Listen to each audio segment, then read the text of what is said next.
Timing belt replacement. First line up the timing belt marks, remove rocker cover, engine mounting and front timing belt cover, and install timing belt special tools.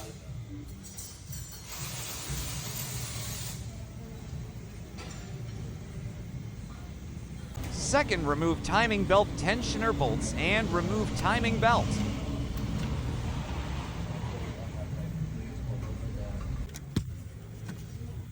Lastly, install new tensioner and timing belt. Remove timing belt tensioner lock pin.